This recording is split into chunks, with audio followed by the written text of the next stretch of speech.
اللہ فرماتے ہیں کچھ لوگوں کا دعویٰ ہے کہ ہم اللہ اور آخرت پر ایمان رکھتے ہیں، حالانکہ وہ ایمان نہیں رکھتے، دعویٰ کرتے ہیں، نفاق کا مظاہرہ کرتے ہیں، منافقت کرتے ہیں۔ جو اللہ کو ماننے والا ہوتا ہے اس کا رنگ اور ہوتا ہے، جس کو پتا ہوتا ہے قیامت کے دن اللہ کے حضور کھڑے ہونا ہے، اس کے اعمال یہ نہیں مانتے، کہتے ہیں ہم مانتے ہیں، پر مانتے دعویٰ ہے کہ ہم مانتے ہیں آخرت کو بھی اور اللہ کو بھی، پر نہیں مانتے۔ قیامت قائم ہونا ضروری ہے، اگر وقوع قیامت نہ ہو تو ظالم کی تو موجیں لگ گئیں، جابر تو موج کرے گا، فاسق اور فاجر تو کہیں گے دنیا میں بھی ہم اپنے اقتدار کے زور پر جیتے رہے، آج بھی ہمیں پوچھنے والا کوئی نہیں۔ عقلاً نقلاً قیامت کا قائم ہونا ضروری ہے۔ قیامت قائم ہوگی تو مظلوم کو اس کے ظلم پر داد رسی کی جائے گی اور ظالم کو سزا ملے گی۔ ایک آدمی ساری زندگی دنیا کے اندر لوٹ مار کرتا رہا، دھوکہ فریب فراڈ کرتا رہا، اس کی راتیں شراب و کباب میں گزر گئیں، وہ مرے اور بات ختم ہو گئی، ٹھیک ہے موج کر کے چلا گیا۔ ایک آدمی ساری زندگی اس نے اللہ تبارک و تعالیٰ کی رضا کے لیے اپنی نظر کی حفاظت کی، زبان کی حفاظت کی، یہاں تک کہ دل کی بھی حفاظت کی، وہ بھی مرے تو معاملہ ختم ہو گیا۔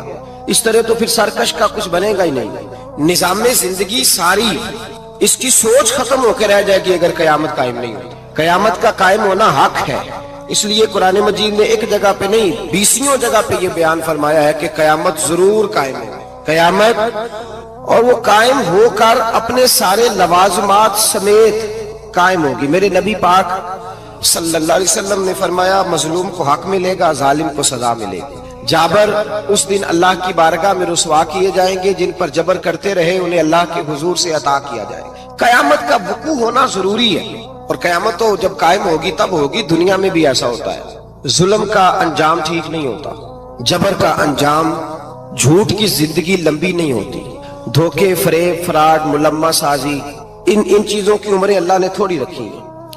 وقتی طور پر ظالم کو، دھوکے باز کو، جابر کو جو مہلت ملتی ہے وہ سمجھتا ہے میری سیاست کام کر رہی ہے، وہ سمجھتا ہے میں بڑا دانا ہوں، بڑا چالاک ہوں، دیکھ لو اتنے ظلم کے، جبر کے، دھوکے کے باوجود بنا ہوا ہوں۔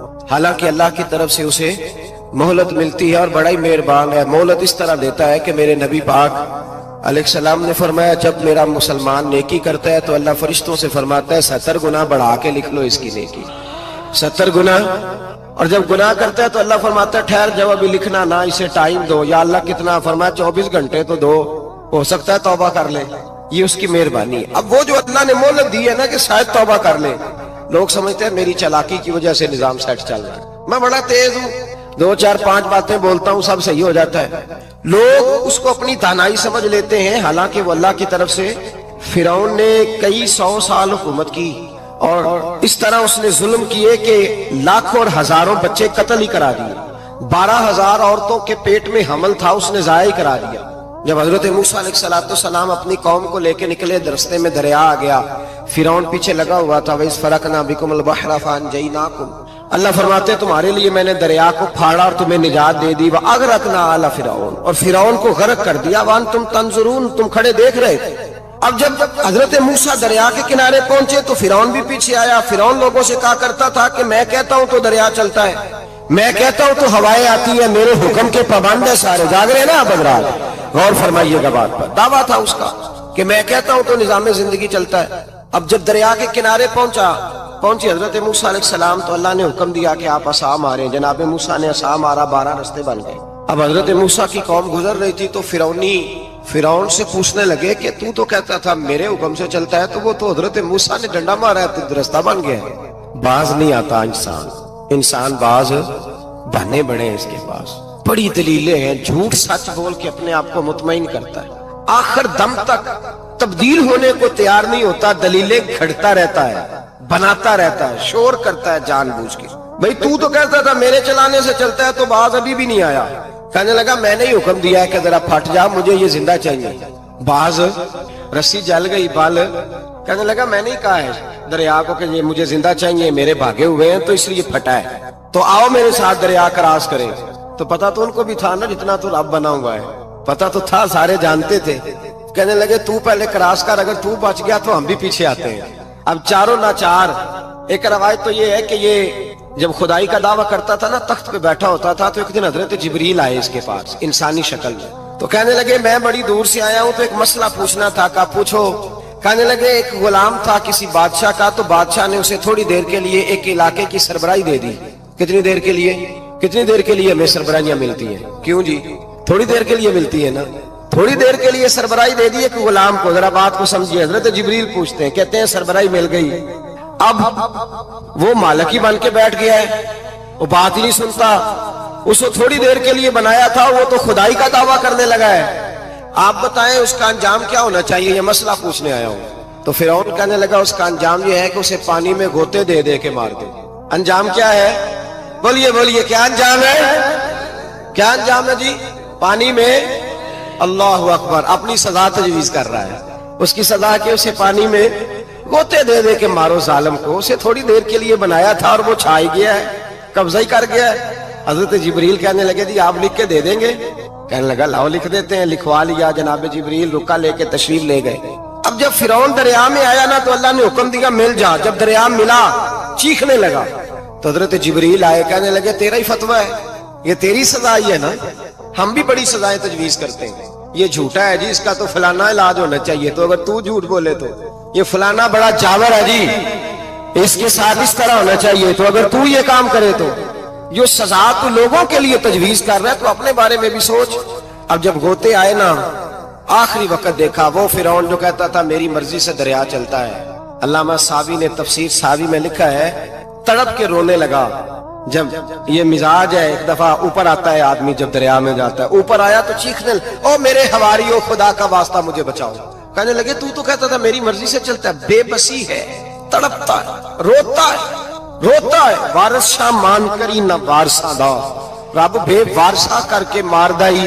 تڑپ رہا ہے, چلا رہا ہے, کوئی مدد کو نہیں پہنچتا. اب جب آخری گوتا آیا تو کہنے لگا آمنا بے رب موسیٰ و ہارون, میں موسیٰ کے رب کو بھی مان گیا, ہارون کے رب کو بھی. اللہ نے فرمایا نہیں, اب تیرا ماننا قابل قبول ہے. اس وقت ماننا تھا جب تجھے مہلت دی تھی, جب تو جوان تھا. بڑھاپا آتا ہے, بیماری آتی ہے, جوان آدمی بیماری کا شکار ہوتا ہے تو کہتا ہے یا اللہ ایک دفعہ صحیح کر دے, میں ساری پڑھا کروں گا. ایک دفعہ ٹھیک کر دے, میں مسجد میں رہوں گا, میں اگلے سال اعتکاف بھی کروں گا, میں ساری تراویحیں پڑھوں گا. تو اس وقت پڑھنی تھی جب تجھے مہلت دی تھی. اس وقت پڑھنا تھا جب اللہ نے تجھے آسانی دی, زندگی دی. اگلا وقت یہ حال ایک کا نہیں ہوا. نمرود کو دیکھ لیں, حضرت ابراہیم علیہ السلام کو کہتا تھا میں رب ہوں. آپ نے فرمایا رب تو وہ ہے جو زندہ کرتا اور مارتا ہے. ایک موت کا قیدی بلایا, کہنے لگا ہاں بھائی کتنے دن رہ گئے تھے پھانسی میں؟ کہنے لگا جی پرسوں ہونی تھی. کہا جا تجھے آزاد کیا, لو میں بھی زندگی دیتا ہوں. ایک بے گناہ آدمی کو پکڑ کے قتل کر دیا, کہتا میں بھی مارتا ہوں. حضرت ابراہیم علیہ السلام کہنے لگے تو بیوقوفوں جیسی دلیلیں دے رہا ہے. چل اس طرح کر, میرا رب سورج مشرق سے نکالتا ہے, تو اگر رب ہے تو مغرب سے نکال کے دکھا. اب دلیل کا جواب کوئی نہیں تھا تو کہنے لگا پکڑو اور آگ میں ڈال دو. اللہ کے نبی کو آگ میں ڈالنے والا. یہاں ایک مچھر بیٹھا ہے, 400 سال حکومت کی اور خدائی کا دعویٰ کیا. یہاں مچھر بیٹھا تھا, چھینک آئی تو مچھر اندر چلا گیا. پہلے دربار کا ادب یہ تھا کہ جو آئے سجدہ کرے. اب اس کے سر پہ کوئی چیز مارتا تھا تو اسے سکون ہوتا تھا. مچھر تھوڑی دیر کے لیے اس کا دماغ چھوڑتا تھا. او بھائی یہ اس دھرتی پہ اللہ نے لوگوں کو نظارے دکھائے اور ہمیں سمجھانے کے لیے دکھائے. ہمیں تفکر کی, غور کی دعوت دی کہ دیکھ لینا, اپنے عمل کو پرکھنا. تمہارے عمل حضرت موسیٰ کے فرما برداروں جیسے ہیں, جناب ابراہیم کے فرما برداروں جیسے ہیں, یا بن کے بیٹھ گئے ہو؟ اب دربار کا ادب یہ ہے, بے بسی کا یہ حال ہے کہ جوتے لٹکتے ہیں دربار میں, جو آتا ہے جوتا کھینچتا ہے. اور ادب یہ ہے کہ 10 جوتے نمرود کے سر پہ مارو. اور 400 سال جوتے لگتے رہے. روتا تھا, جو آدمی آتا تھا منتیں کرتا تھا, کہتا تھا کہیں سے کوئی دوائی مل جائے گی. پاگلوں جیسی زندگی گزاری, پاگلوں جیسی سخت. وہ تو حساب, وقوع قیامت تو حساب ہوگا ہی. یہاں لوگ پاگل ہو کے مرتے ہیں, معذاللہ نفسیاتی مریض ہو کے مرتے ہیں. یہاں آخری وقت اتنا سخت آتا ہے کہ دنیا موت کی دعائیں مانگتی ہے. میرے بھائی جب انسان ظلم کرتا ہے تو بھول جاتا ہے کہ شاید مجھے پوچھے گا کوئی نہیں. جب وہ زیادتی کرتا ہے تو بھول جاتا ہے. جب وہ کسی کا حق کھاتا ہے تو وہ کہتا ہے شاید اس کا تو وارث ہی کوئی نہیں جس کو میں لوٹ رہا ہوں. لیکن جب اللہ کی پکڑ آتی ہے, حجاج بن یوسف ظالم تھا, اس نے اچھے کام بھی کیے تھے. قرآن پاک پر زیر زبر آراب حجاج بن یوسف نے لگوایا. محمد بن قاسم کو ہندوستان سندھ کے علاقے فتح کرنے بھی حجاج بن یوسف نے بھیجا تھا. ساری خوبیاں اپنی جگہ پر, ظالم بہت بڑا تھا. کسی آدمی نے اس کے سامنے کونے کی طرف منہ کر کے ساتھ والے سے بات کر لی تو کہنے لگا میرے خلاف کیا، اس کو لے جاؤ 2 ٹکڑے کر کے واپس لے آؤ۔ توتی بولتا ہے نا اقتدار، جب کسی کے ہاتھ اقتدار ہوتا ہے نا، وہ چاہے ایک گھر کا ہی کیوں نہ ہو، وہ 10 بندے فیکٹری میں کام کرتے اور جو ان کا مالک ہوتا ہے وہ کہتا میں مالک ہوں، مجھے مانو۔ جب تو صاحب اقتدار ہوتا ہے نا، جب تو سسر بن کے بیٹھتا ہے اور کسی غریب گھر کی بہو آتی ہے 2-4 تو کہتا ہے میرا اقتدار ہونا چاہیے، جب میں کھانسنے لگوں تو ہر آدمی کے ہاتھ میں ٹشو پیپر ہونا چاہیے، جب میں بولنے لگوں تو بندے ہوئے ہاتھوں سے ہر آدمی جی جی کرتا ہوا کھڑا ہونا چاہیے۔ جس آدمی کا، اور یہ کام بہو بھی کرتی ہے کئی دفعہ، وہ بھی کہتی ہے کہ تمہیں پتا نہیں میں کتنا لمبا چوڑا جہیز لے کے آئی ہوں، جب میں سونے کے لیے اپنے بیڈ روم میں جاؤں تو خبردار بوڑھے بابے کو اجازت نہیں کہ وہ کھانسے، اماں کو چاہیے کہ اگر اس کو بڑی سخت پیاس بھی لگی ہے تو میرے سوتے سوتے باورچی خانے میں برتن نہ کھٹکھٹائے۔ جو جہاں بھی جس اسٹیج پہ بھی بیٹھتا ہے وہ کہتا ہے کوئی نہیں مجھے پوچھنے والا، میں مطلق العنان ہوں۔ جوان بوڑھوں کا مذاق اڑاتے ہیں، سمجھتے ہیں شاید کبھی بوڑھے نہیں ہونا، مذاق اڑاتے ہیں۔ تندرست لوگ بیماروں کا مذاق اڑاتے ہیں، شاید کبھی بیمار نہیں ہونا۔ حجاج بن یوسف ظالم تھا، ظلم کرتا تھا، زیادتی کرتا تھا۔ حضرت سعید بن جبیر ایک تابعی بزرگ تھے، اتنے بڑے بزرگ تھے کہ ساری رات نماز پڑھتے تھے، سارا سال روزہ رکھتے تھے۔ ایک دن انہوں نے ممبر پہ بیٹھ کے کہا کہ حجاج ظلم سے باز آ جائے ورنہ اللہ کی لاٹھی بڑی بے آواز ہے۔ اللہ کی لاٹھی، اس کا کیا مطلب ہوتا ہے؟ اس کا مطلب ہے جب رب کی لاٹھی چلتی ہے تو اس کی آواز، جی اس کا پہلے کوئی پیغام، وہ پہلے اعلان نہیں کرتا کہ تگڑے ہو جاؤ لاٹھی چلنے لگی ہے، لاٹھی چلتی ہے پر اس کی آواز، سمجھ آ رہی ہے میری بات کی؟ جمعۃ الوداع کے لیے تشریف لانے والے احباب خاص غور فرمائیے گا۔ حجاج بن یوسف کو پتا چلا کہ حضرت سعید بن جبیر نے میرے خلاف بات کی، بلا لیا، کہنے لگا تو نے میرے خلاف بات کی ہے؟ فرمانے لگے کی ہے۔ کہنے لگا تجھے پتا ہے میں قتل کر دوں گا؟